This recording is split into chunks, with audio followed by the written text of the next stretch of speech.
Nature makes no room for weakness.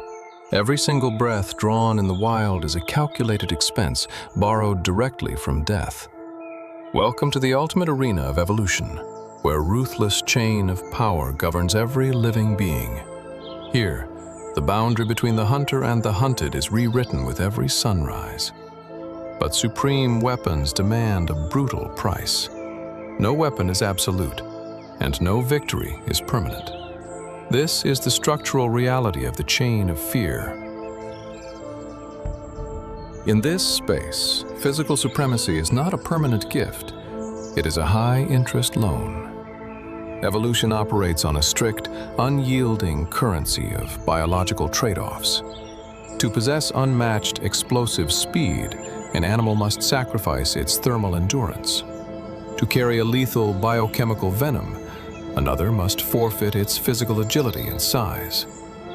Every anatomical advantage comes tied to a devastating metabolic tax. The faster you run, the quicker your system reaches the point of self-destruction. The more specialized your weapon, the more vulnerable you become when that weapon fails. To survive until tomorrow, every creature must constantly balance the books of life and death. To truly decode this global matrix of survival, our journey must explore two completely contrasting colosseums.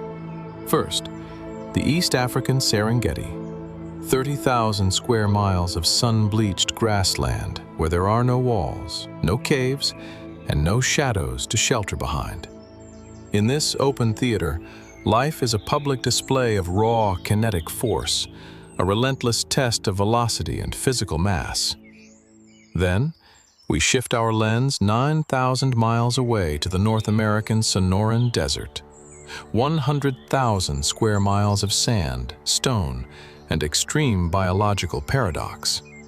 In this arid furnace, survival is not won by flat-out speed, but by deception, stealth, and weapons hidden in absolute darkness. Enter Cato and Jax. Barely 3 years old, these young lion brothers have just been violently driven from their natal pride by their own father, thrust into the unforgiving reality of nomadic exile. They are independent, yet entirely unprepared.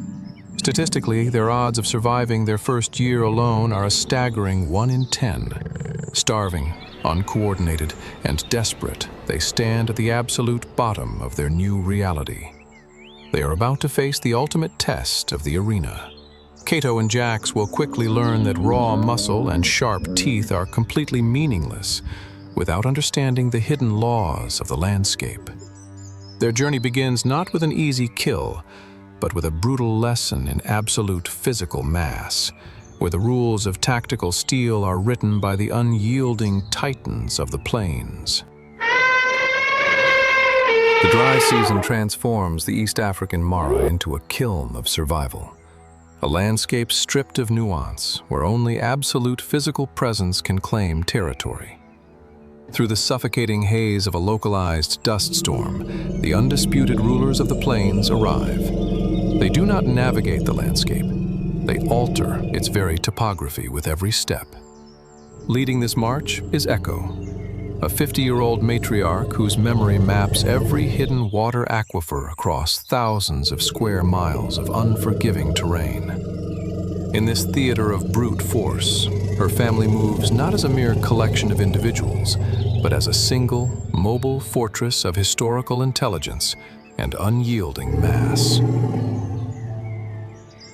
To grasp the sheer scale of this biological sovereignty, one must look beyond the standard metrics of the natural world.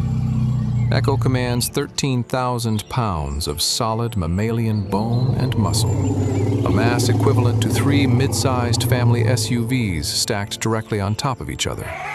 Every square inch of her body is an engineering masterpiece of evolutionary survival. Look closely at her massive ears. They do not merely capture sound. They function as an advanced industrial radiator system specifically engineered to cool her boiling blood under the punishing midday sun. dropping her core temperature by several critical degrees as blood pumps through thousands of exposed capillaries. She is a living engine of survival, drawing power from her scale. But even a giant is tracked by the eyes of desperation. Lurking within the blind spots of the dust storm is a resident lion pride, driven to the brink of starvation by the prolonged drought. For these mid-sized apex predators, an adult elephant is a mathematical impossibility. However, the calculation changes when a young calf wanders even a few feet away from the collective shadow of the herd. The lionesses begin to deploy their tactical formation, shifting through the trenches of the grass. They release high-pitched, terrifying snarls, an acoustic tactic designed to fracture the herd's focus and trigger a chaotic, stampeding panic. It is a gamble of psychological warfare against kinetic mass. But Echo's response is immediate, refined by half a century of tactical experience. With a single, deafening trumpet blast that shakes the air, she commands the execution of the circle of iron. In a flawless display of synchronized defense, the adult females lock their multi-ton bodies together, creating an impenetrable mammalian perimeter. At the center lies the future of the lineage, entirely shielded from view. Facing outward is a terrifying wall of tactical steel 2-meter ivory swords forming an unyielding, lethal barrier. Faced with this flawless fortress of muscle and bone, the lion's psychological trap collapses. The pride freezes, their predatory ambitions instantly neutralized, forcing them to retreat into the deep brush in absolute humility. In the unyielding matrix of the African savannah, isolation is a death sentence slowly carried out by time. For an apex predator like Maya, survival is entirely dictated by the strict ancestral framework of the pack law. The pride is a cooperative engine designed to share the immense metabolic cost of bringing down giant prey. To be cast out, or to find oneself hunting alone, is to be stripped of your primary evolutionary advantage. Maya is starving. Her body has depleted its fat reserves, and her muscles are beginning to consume themselves for energy. This hunger drives her past the boundaries of tactical caution and into the territory of absolute suicidal desperation. On the open plains ahead stands a solitary old Cape Buffalo bull, an independent titan nicknamed the Black Death. To attack him alone defies every survival instinct, yet starvation recognizes no rules. Before the first strike is even launched, the mathematical imbalance of this confrontation is written in the very anatomy of the prey. The old bull carries 2,200 pounds of dense, combat-hardened mass. He is a mobile fortress built for counter-aggression.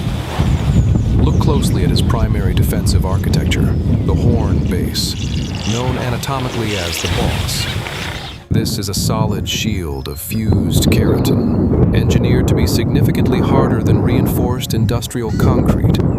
It forms a seamless protective helmet across his entire skull, explicitly built to absorb and redistribute the shattering kinetic energy of a head-on vehicular collision. He does not possess the frantic, flight-based psychology of a zebra or an impala. His evolutionary lineage has programmed him with a simple, terrifying response to danger. Stand your ground and eliminate the threat.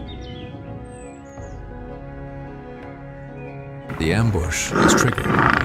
In a final, desperate burst of adrenaline, Maya forces her failing muscles into an explosive charge. She accelerates across the clearing, a golden blur of raw, predatory ambition. She commits her entire weight to the air, leaping toward the buffalo's flank to find an anchoring hold. But uncoordinated aggression collapses instantly when it impacts the cold physics of mass. The old bull completely upends the hunter's expectations. He refuses to flee. Instead, he turns his entire 2,200-pound frame into an offensive weapon. With the speed of a closing hydraulic press, he swings his massive skull, using the absolute leverage of his neck muscles to deliver a devastating lateral counter thrust. The laws of the arena are enforced with absolute, unyielding mechanical certainty. The impact is catastrophic. The fused keratin boss strikes Maya with the force of a battering ram, fracturing her ribs and instantly collapsing her left lung. She is thrown through the air like a rag doll, landing heavily on the unforgiving earth. This is the ultimate consequence of breaking the pack law. In this arena, there is no room for error, and there is no compassion for the starving. Her uncoordinated, solitary aggression has met a definitive wall of tactical steel. The old bull walks away unbothered, leaving his attacker broken in the dirt. Maya survives the immediate encounter, but her victory is merely a lease on a slower, more agonizing end.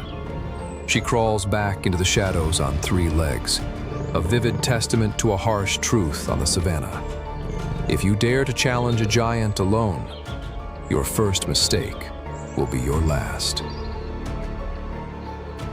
But brute force on the open plains is only one method of establishing dominion. 9,000 miles away, across the Atlantic, the structural rules of physical supremacy shift from the blinding light of the savannah into a terrifying underworld of absolute secrecy. Welcome to the vertical labyrinth of the North American Sonoran Desert. In this arid colosseum, survival is not won by flat-out open-air acceleration or massive group formations. Here, the rule of the desert summit is absolute silence equals power. To reign over this broken kingdom of rock and thorn, a predator must become a ghost. Sitting atop a precipitous 50-foot cliffside ledge is Silas, an independent monarch who commands the canyon through the total elimination of audible presence. To hunt effectively in an ecosystem built on paranoia, Silas relies on an anatomical radar system that transforms the dark into an open blueprint. Look closely at his optical architecture. Silas processes the midnight darkness with eyes 6 times sharper than a human engineer's military-grade night vision optics. His retinas are packed with highly specialized rod cells, backed by a mirror-like structural layer that recycles every stray photon of starlight. He doesn't just see his prey. He maps their exact anatomical coordinates through the pitch-black void. However, this supreme visual weapon demands a behavioral trade-off, absolute physical stasis. A single displaced pebble or a sudden breath could betray his vertical position to the hyper-vigilant ears below. For 2 hours, he remains an extension of a limestone cliff, waiting for the laws of gravity to favor the strike. The boundary of silence fractures in a fraction of a millisecond as Silas launches his mass into the open air, committing his body to a 50-foot drop. A single grain of shifting sandstone breaks the void. To the hyper-tuned auditory system of the mule deer, that microscopic vibration is loud as a gunshot. Instantly, the herd activates their primary evolutionary insurance policy, the stotting gait. This is a physics-defying defensive mechanism where the deer contracts its entire muscular system, launching all 4 hooves off the earth simultaneously. Bouncing at 45 miles per hour, the buck uses its spring-loaded tendons to execute erratic, near-vertical leaps, zigzagging across jagged, boulder-strewn terrain that would instantly shatter the skeletal limbs of any traditional pursuer. But Silas does not calculate his strike based on where the prey is. He maps the future. In midair, his nervous system processes the deer's erratic arc, adjusting his trailing paws and using his muscular tail to shift his center of gravity. He calculates the interception vector flawlessly in mid-flight, colliding with the buck at the exact apex of its physics-defying leap. The raw kinetic energy of his 220-pound frame drives the prey into the hard-pan floor, crushing its defensive momentum. There is no prolonged chase, no desperate tracking sequence, and crucially, never a single warning roar. The sovereign of the Sonoran apex executes his contract in total, suffocating secrecy. As the dust settles back into the dry wash, the canyon returns to its natural state of absolute stillness, proving that at the summit of the desert chain, the deadliest power is the one you never hear coming. For the exiled and the unformed, hunger is not a temporary physical state. It is an omnipresent predator that devours reason. Cato and Jax have spent 3 weeks traversing the peripheral waste zones of the Mara, driven to the absolute margins of the ecosystem. Their bodies have depleted their subcutaneous fat reserves. Their skeletal structures are exposed under taut, scarred hides. They are starving. Below them, trapped in a geographic fissure carved by centuries of flash floods, sits a valuable package of protein, a subherd of Cape buffalo.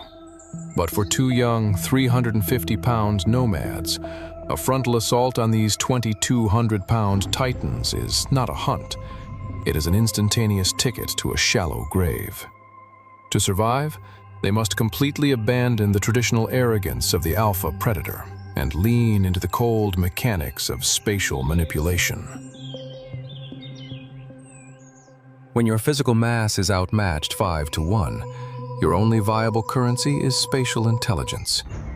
Cato and Jax cannot win a head-on battle against an array of fused keratin shields and iron-hard horns.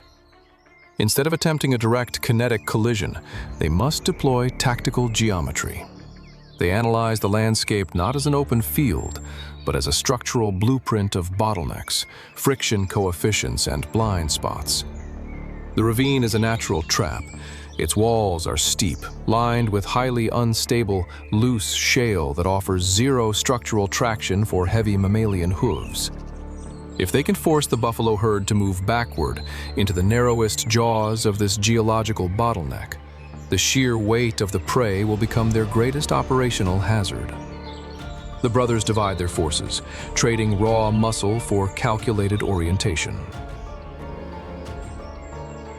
The gambit is launched by Jax. Moving with deliberate visibility, he transforms himself into a high-contrast psychological hazard on the southern flank. He does not attack. He positions his mass to manipulate the herd's flight trajectory. The buffalo's hyper-vigilant defense system reacts instantly to the visual threat. Blinded by panic, the herd moves away from his vector, backing up rapidly into the narrowest choke point of the ravine. Here, the laws of physics betray the giants. The massive weight of their bodies forces their split hooves to shred the fragile, dry clay. The walls begin to collapse. The sound of sliding stones and panicked bellows echoes through the bottleneck, turning a disciplined defensive unit into a chaotic, uncoordinated mass of sliding flesh. Waiting silently within the absolute blind spot of the geographic trench is Cato. He does not move until the laws of friction enforce a mistake. As the herd dales backward, a juvenile buffalo loses its footing on the shifting rock shelf, its balance completely broken. This fraction of a second is the entire operational window. Cato launches his frame, executing a surgical strike that bypasses the defensive horns entirely. He clamps his jaws onto the throat, using the downward momentum of the collapsing shale to pull the prey down into the dirt. Jax drops from above to lock down the thrashing limbs. It is a spectacular daytime miracle, born not from superior physical mass, but from tactical geometry. The outcasts have converted the very scars of the landscape into an inescapable trap, earning the right to see another dawn. In the second arena of our global matrix, the currency of survival shifts from raw, structural mass to the hyper-specialized domain of biological weaponry. But here, A weapon is not forged from iron horns or ivory swords. It is carved out of pure, unadulterated kinetic velocity. Meet Bolt. Weighing a lean 90 pounds, he is lighter and structurally more fragile than every other big cat on the African continent. His entire anatomy is an absolute rejection of defensive mass. Every excess ounce of dense bone or thick fat has been systematically stripped away by 4 billion years of evolution, because a single fraction of an ounce represents a fraction of a second lost in the chase. He is an organism designed entirely for a singular, clinical objective, closing the distance before the prey can decode the threat.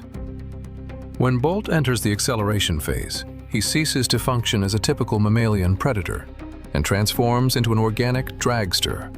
His lightweight skeleton, flexible hips, and unique clavicle structure allow his spine to act as a spring-loaded kinetic engine.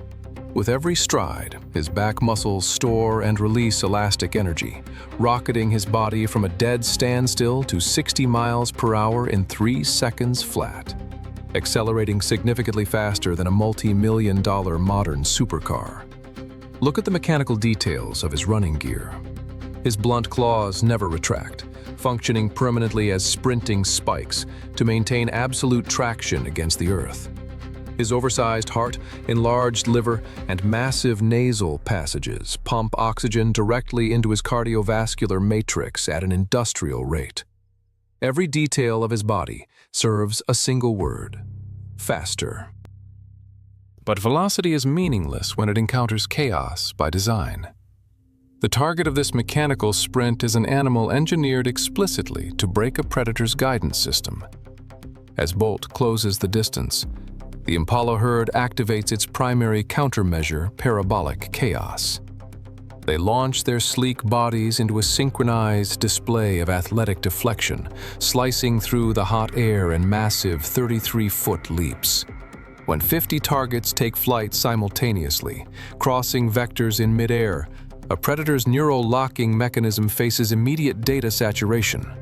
Bolt's eyes cannot isolate a single target, because the field of view is filled with an unpredictable web of bone and muscle. It is a defense system based entirely on visual noise, forcing the high-speed hunter to constantly recalculate his interception angles. Because in the calculus of the evolutionary trade-off, pure speed demands a fatal tax that must be paid in internal heat. Bolt's mechanical efficiency is limited by a definitive thermodynamic wall. Within 15 seconds of a maximum sprint, his muscles generate heat faster than his vascular system can dissipate it, causing his core internal temperature to spike to 106 degrees Fahrenheit. This is the exact lethal threshold when mammalian brain cells begin to cook and die from thermal shock. 16 seconds. That is the entire operational time budget Bolt is allowed to spend.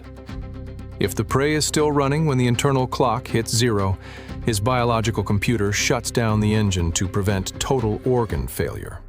Forced to abort, he drops into the dust, completely paralyzed by metabolic exhaustion, accepting empty-handed defeat while the impala escapes. The fastest weapon on the planet is exposed as the most fragile, proving that speed without endurance is a throne built on glass.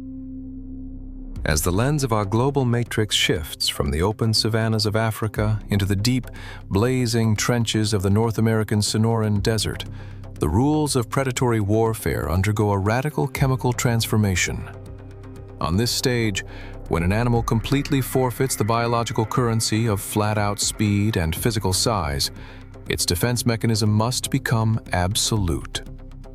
Look closely at the base of the food chain. This tiny organism is a horned lizard, a creature that evolutionary biology has playfully rendered as a prehistoric pebble with legs. Measuring barely 5 inches long and weighing less than 4 ounces, it cannot outrun a single predator in this desert. It moves at a glacial pace, meaning it cannot flee from danger. Instead, it has turned its entire body into a highly specialized architectural fortress, trading locomotion for an armor of pure, calcified thorns. An opportunistic coyote approaches, driven by the desperation of a multi-day fast, to a 30-pound canid. A 4-ounce lizard represents an easy package of protein requiring minimal metabolic output to capture. The coyote moves to scoop the motionless reptile into its jaws like a common stone. But evolution has set an immediate physical trap within the lizard's dermal layer. The moment the coyote applies jaw pressure, it encounters a structural nightmare. The lizard's thorn-like horns are not decorative. They are rigid, calcified extensions of its skeletal system. They act as a cluster of localized daggers designed to puncture the soft, highly sensitive tissue of a predator's upper palate and vom hong. It turns the lizard into a meal that is entirely unswallowable in the most literal sense, forcing the predator to stall its assault.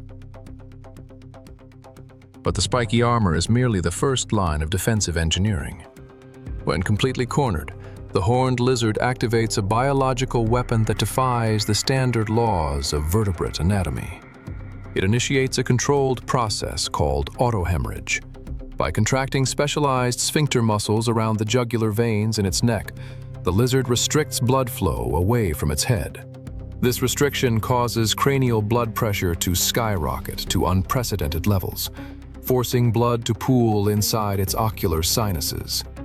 The pressure climbs until the thin, elastic capillaries in the corners of its eyes violently rupture under the hydraulic strain.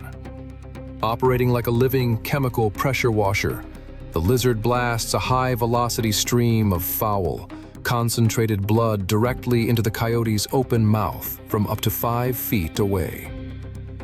This is not an empty display of fluid intimidation. It is a direct biochemical strike.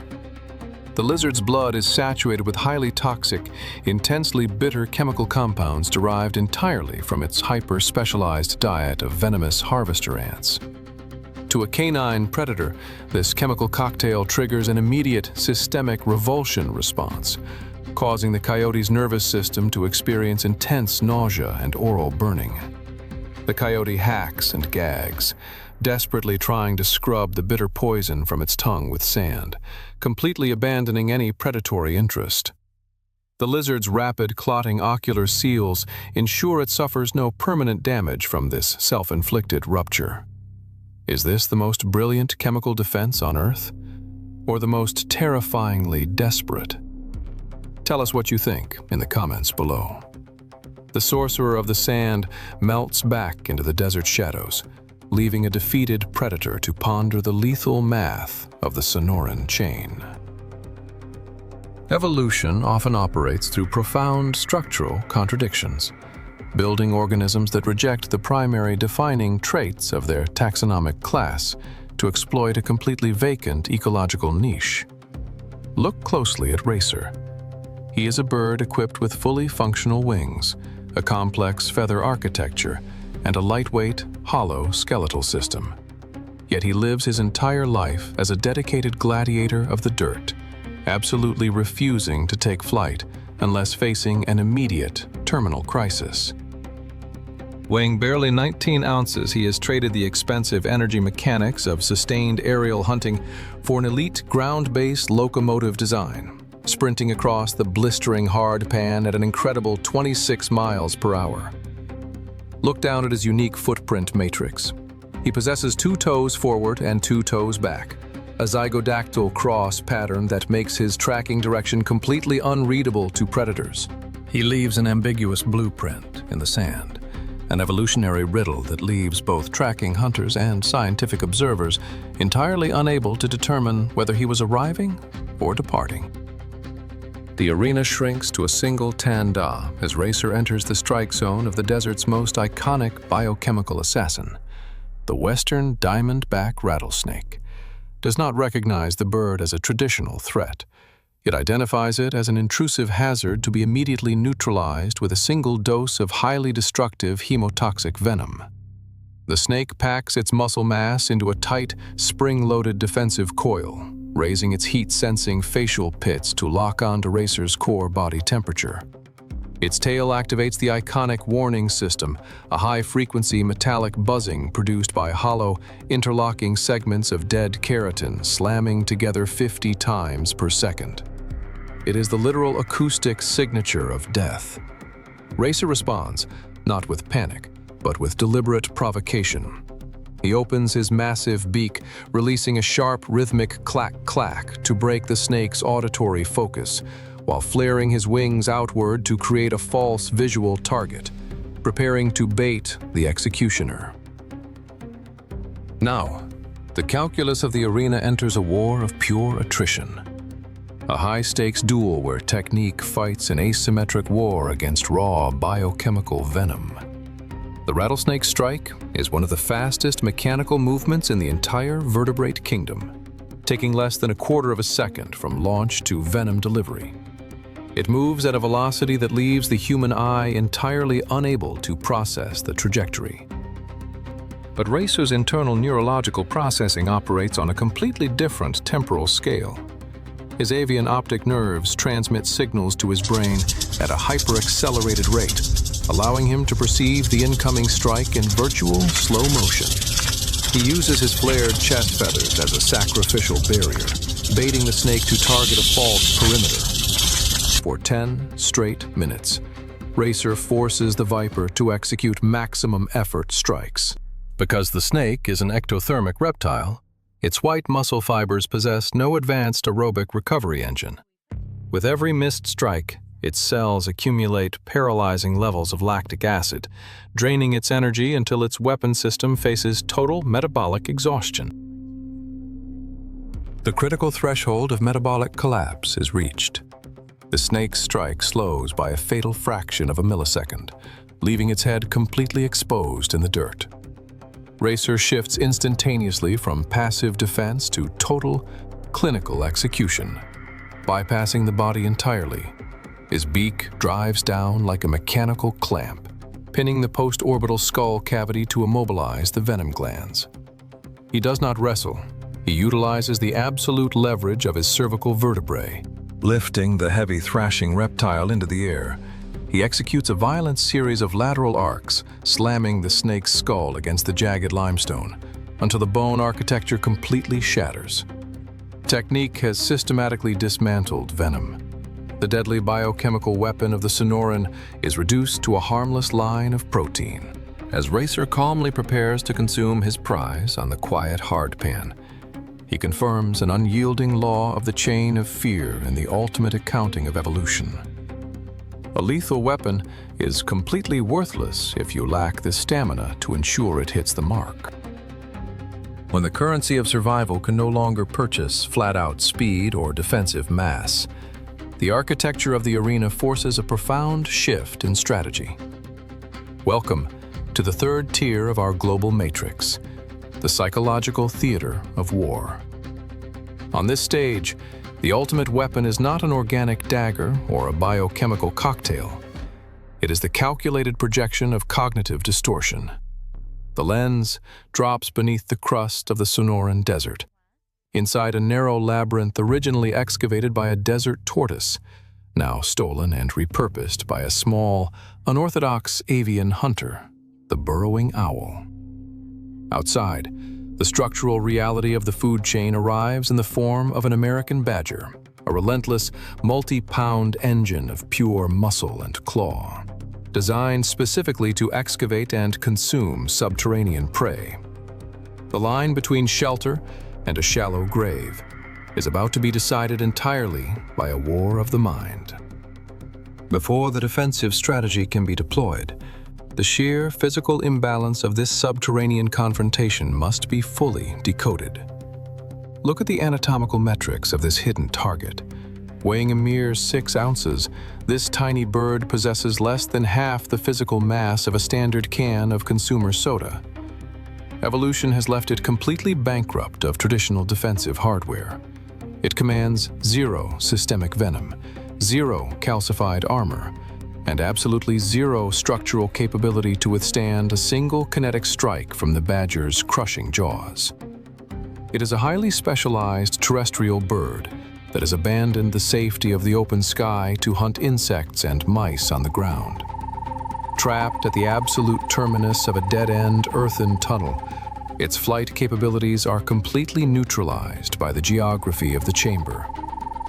If the invader breaches the final turn of the tunnel, the extraction will be instantaneous and fatal. But the burrowing owl understands a fundamental principle of the chain of fear sometimes. Pretending to be terrifying is vastly more effective than actually being terrifying. Rather than attempting a futile physical defense, the bird deploys the ultimate weapon of deceptive acoustics. It activates its respiratory tract to execute a flawless simulation of the western diamondback rattlesnake's defensive rattle. This is not a generic avian hiss. It is a highly evolved, mathematically precise duplication of the exact acoustic frequency and temporal rhythm utilized by the desert's most feared biochemical killer. Outside, the message is received with absolute cognitive clarity. The badger's nervous system experiences immediate sensory saturation. The instinct to dig is instantly overridden by a hardwired, multi-generational fear of hemotoxic envenomation. The apex excavator freezes solid in the dust, entirely paralyzed by an acoustic ghost. In the pitch-black underworld of the Sonoran Desert, the illusion of certain death is just as operationally effective as death itself. The badger refuses to gamble against a phantom.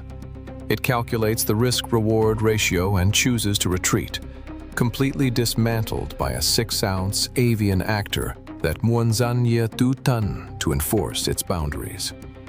The deception is a total structural success, achieved with zero expenditures of physical energy or metabolic fluid. The burrowing owl relaxes its stance in the quiet dark, safe inside a fortress constructed entirely out of a predator's own psychological terror. It stands as living confirmation of a profound law of the arena. When you are entirely outmatched by brute force and tactical steel, the mind becomes the only weapon capable of redrawing the boundaries of survival. To master the theater of psychological warfare, an animal must learn to read the invisible vulnerabilities written into the physiology of its enemies. At the peak of the dry season, the midday sun transforms the Serengeti into a thermal kiln, pushing temperatures to a punishing 104 degrees Fahrenheit. Under this relentless radiation, the traditional hierarchy of the arena is completely frozen. Look at the sovereigns of the grasslands. This pride of apex lions, built out of pure high-density muscle block and heavy bone architecture, is entirely paralyzed by its own internal anatomy. A large carnivore is an organic engine that runs incredibly hot. Its massive muscle mass functions as a thermal trap, retaining heat under the blistering sun. They cannot sweat. Their only mechanism for thermoregulation is hyperventilation, panting rapidly to exchange hot internal air for slightly cooler ambient air. In this state of near heat stroke, their predatory ambition is reduced to absolute zero. They are prisoners of thermodynamics, bound to the shade of a single tree. But where the kings of the jungle see a terminal hazard, the humble warthog recognizes an elite operational opportunity. Create rhythm through contrast. Look at the profound physiological difference between these two species. Warthogs are structurally bankrupt of sweat glands, a trait that should render them utterly helpless in this temperature. Yet, they have converted this anatomical deficit into a master class in behavioral engineering. By utilizing this shrinking mud pit as a natural cooling spa, the warthog matriarch encapsulates her entire body in a thick, wet layer of wet clay. This organic coating acts as a highly effective physical shield, reflecting solar UV rays while slowly drawing out internal body heat through evaporative cooling. As the mud dries into a crust, it forms an insulating jacket that locks her core temperature at a perfectly stable level. While the lions face imminent system failure from heat stroke, The Warthog sounder operates with absolute physical comfort in the open arena, entirely rewriting the rules of vulnerability. Now, the Warthog mother executes the opening gambit of a brilliant, highly calculated psychological misdirection. She understands that the lion's nervous system is hardwired to react to the visual presence of exposed prey. It is an instinctual reflex that can be weaponized against the predator. Moving with complete deliberation, she steps out of the wallow and enters the red zone of the lion pride. She stands broadside, displaying her body as an apparently easy package of protein. It is a masterful act of behavioral baiting. The starving lionesses, driven by the desperate demands of their failing systems, swallow the bait. Their ancient predatory wiring overrides their thermodynamic survival protocols. They force their heavy, uncooled bodies out of the shade and launch into a sluggish, miserable chase.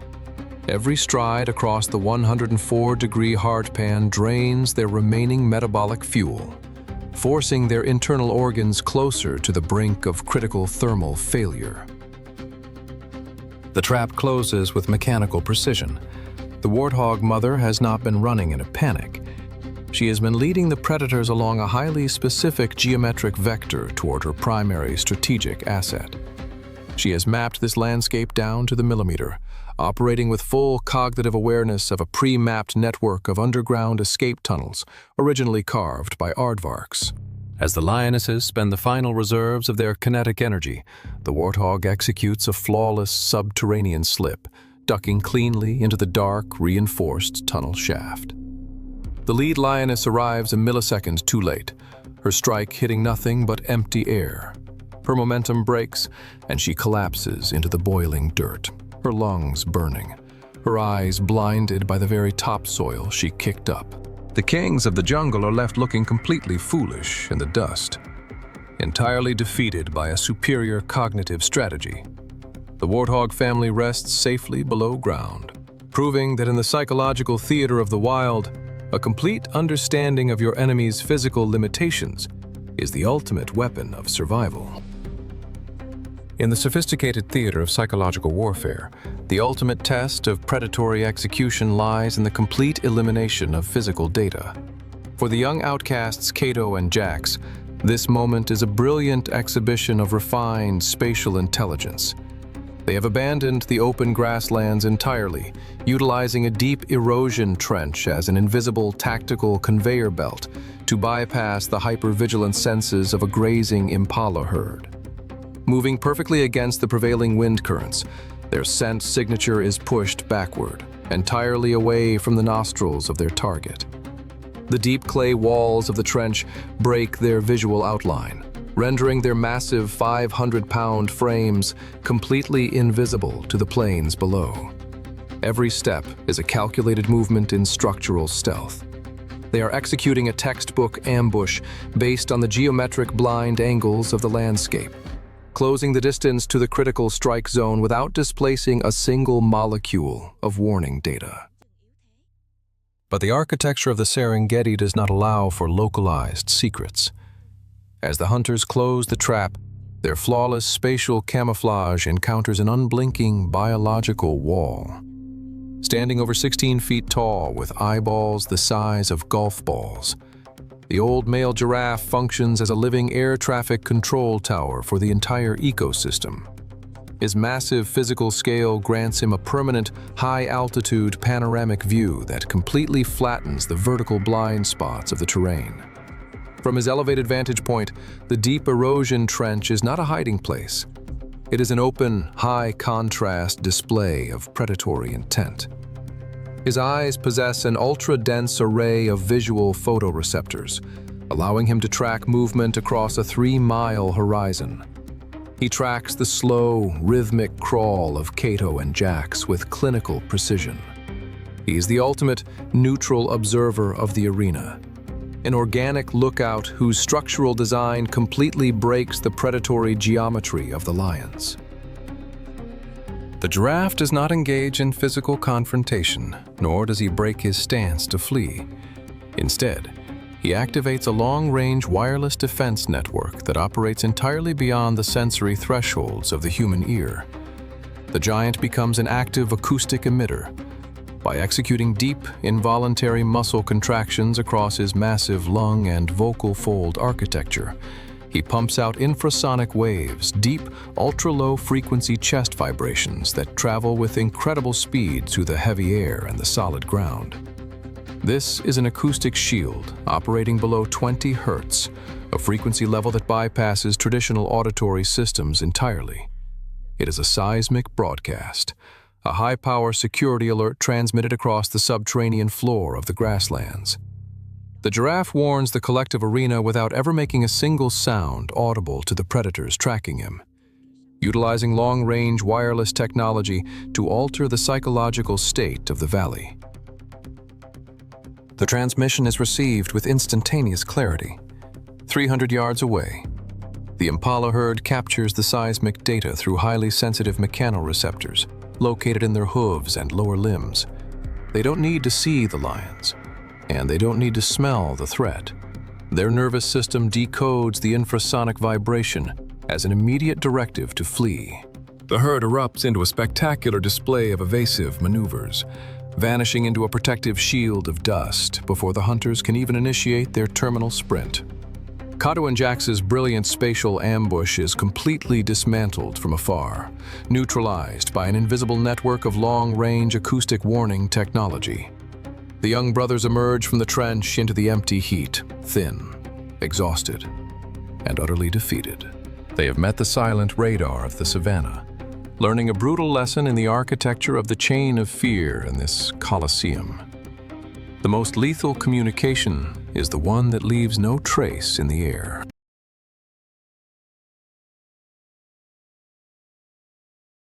The final tier of our global matrix drops into the pitch-black theater of tribal warfare and evolutionary cruelty. Here, the ruthless architecture of the chain of fear turns completely inward, fracturing families and dismantling ancient empires. Look at the old monarch. For 6 years, he has successfully enforced his genetic monopoly over this pride, defending his borders with absolute physical supremacy. But in the calculus of the wild, permanence is a tragic illusion, and nature has no retirement plan. Surrounding his throne are 3 prime nomadic exiles. Driven from their birthplace years ago, they have survived the brutal crucible of the wasteland, transforming their starving, bone-bare frames into lean, combat-ready engines of pure muscle. They have returned tonight not for a territorial compromise, but to execute a cold, calculated genetic coup.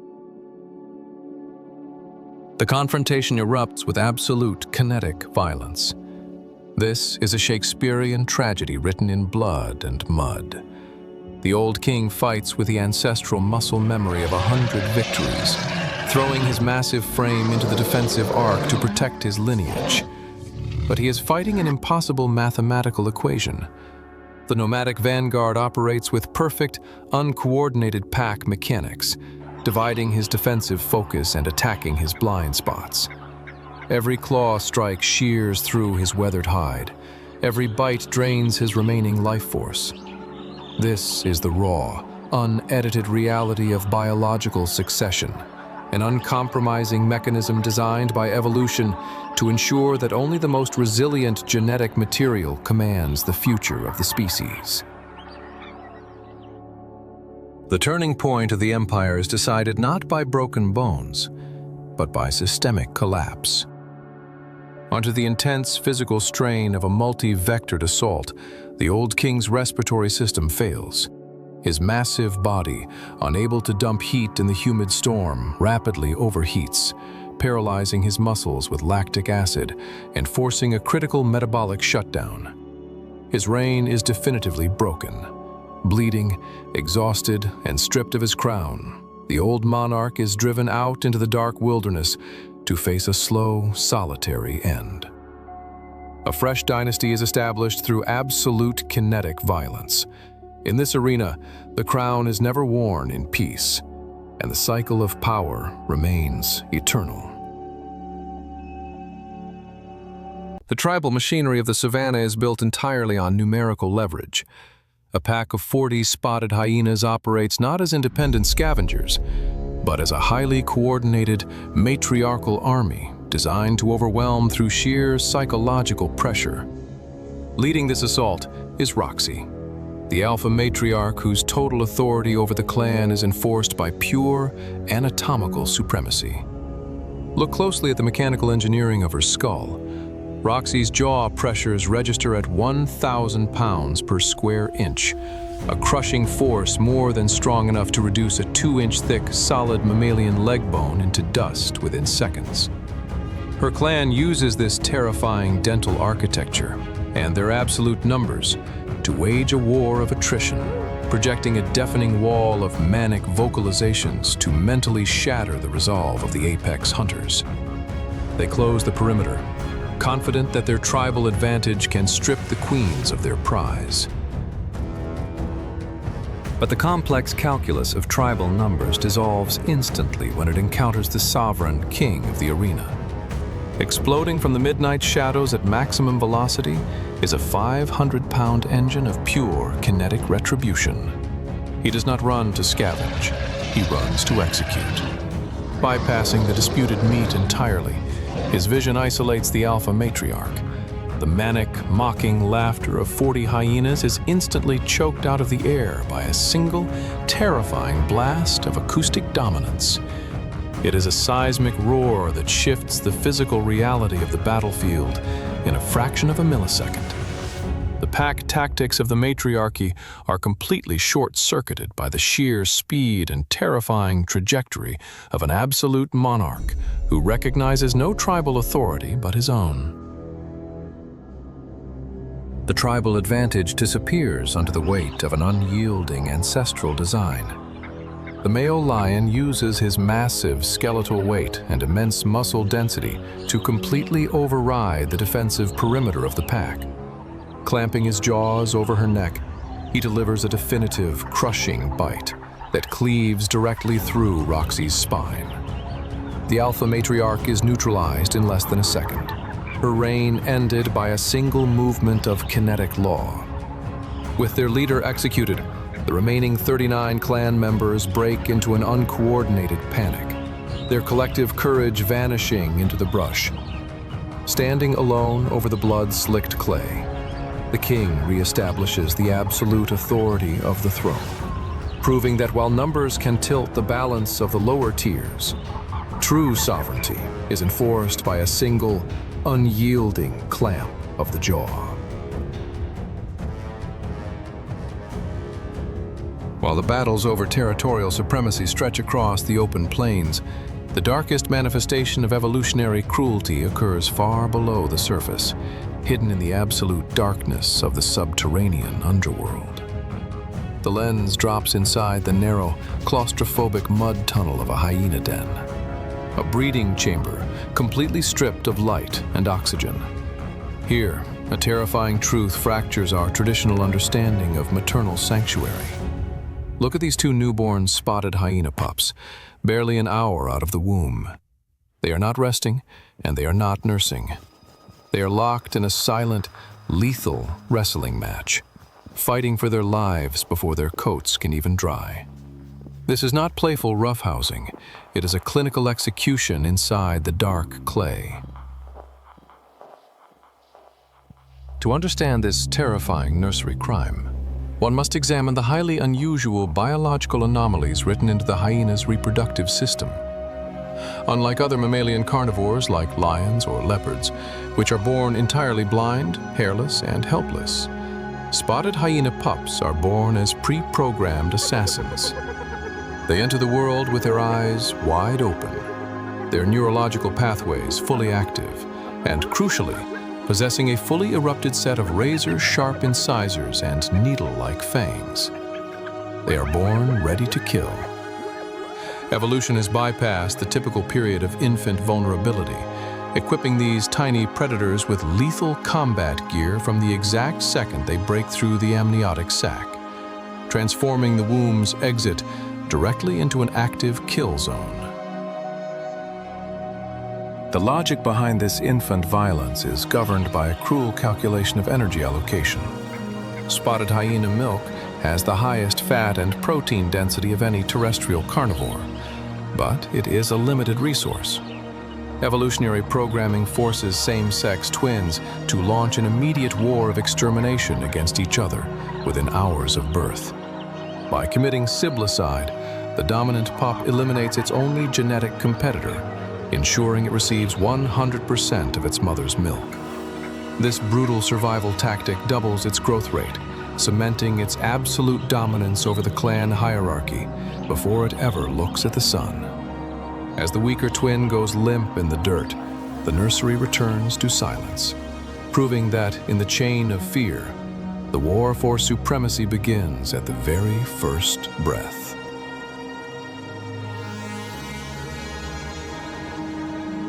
The final chapter of our tribal dynasty analysis uncovers a horrific genetic calculation hidden beneath one of nature's most beautiful visual patterns. This is the striped kingdom of the Serengeti, where a change in triggers an immediate systemic purge.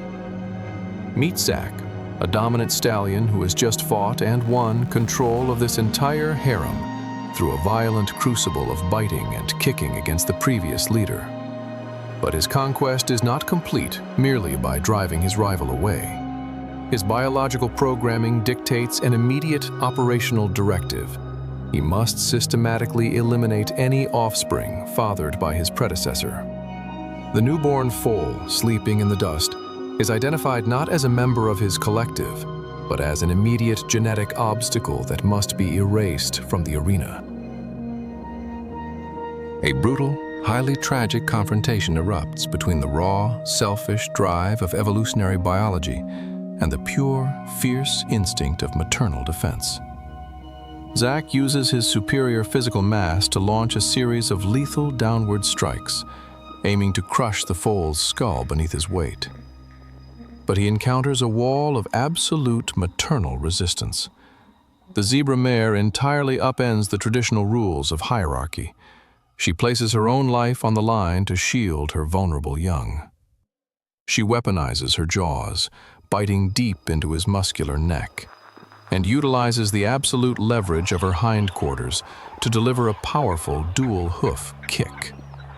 She fights with the frantic energy of an organism protecting its own genetic future, refusing to let the Baochua step over her boundary.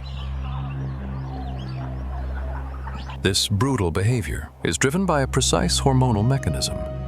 Zach's instinctual violence serves a cold evolutionary purpose. Killing the foal immediately stops the mare's milk production. This lactation shutdown resets her endocrine system, forcing her back into estrus weeks ahead of schedule, allowing Zach to pass on his own genetic blueprint. It is a harsh, uncompromising calculation where the future of a new king is paid for by erasing the old bloodline. The mare continues her desperate defense, a vivid symbol of resistance against the unyielding laws of biology. As their forms merge back into the massive, chaotic visual labyrinth of the migrating herd, they leave us with a profound truth of the global matrix at the peak of internal dynasties. The cost of genetic immortality is always written in the blood of innocence. Every single creature we have tracked across these two shifting continental colosseums exists within a flawless, self-regulating ledger of absolute balance. In the unyielding accounting of evolution, physical supremacy is never given as a permanent gift. It is a high-interest metabolic loan that must be mathematically balanced with every single heartbeat. Speed costs thermal endurance. Weaponized venom costs metabolic efficiency. Supreme physical power demands an enormous expenditure of energy. Every predator we have witnessed, from the 500-pound sovereign king of the Savannah to the independent, silent stalker of the desert canyons, is strictly bound by the unyielding rules of the arena. No organism can cheat the system.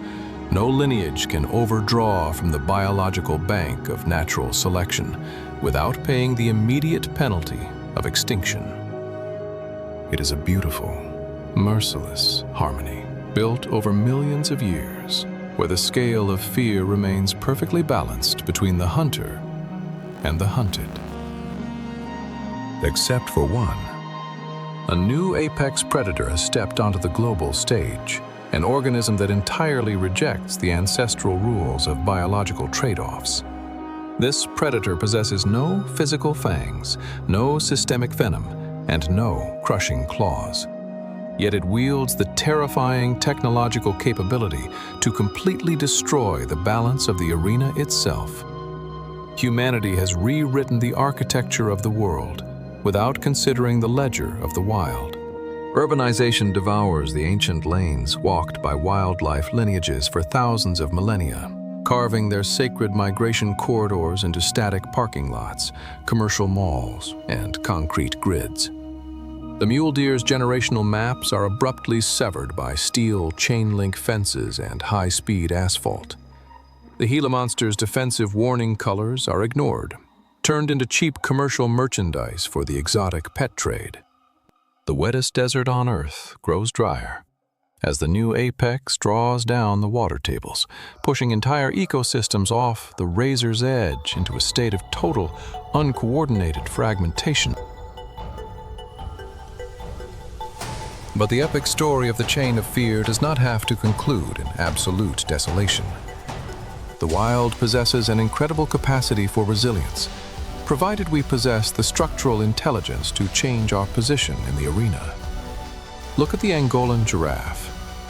At the close of the 20th century, this magnificent, unique subspecies stood at the absolute precipice of erasure, ravaged by decades of human civil wars, territorial displacement, and uncontrolled industrial poaching across their historic ranges in Namibia, Angola, and Botswana.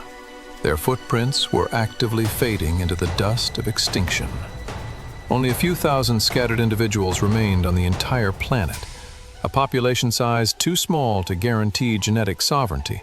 Their ancient lineage, which had shaped the upper canopy of the African forests for millions of years, was on the verge of becoming nothing more than a ghost story written in the sand.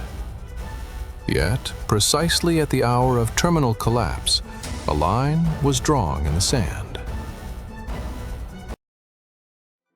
Through a massive, coordinated global alliance of dedicated conservationists, local tracker networks, and progressive African governments, the machinery of destruction was systematically dismantled. Anti-poaching telemetry units intensified their operations. Advanced tracking grids were deployed, and intensive habitat reintroduction programs began to stitch the broken migration corridors back together.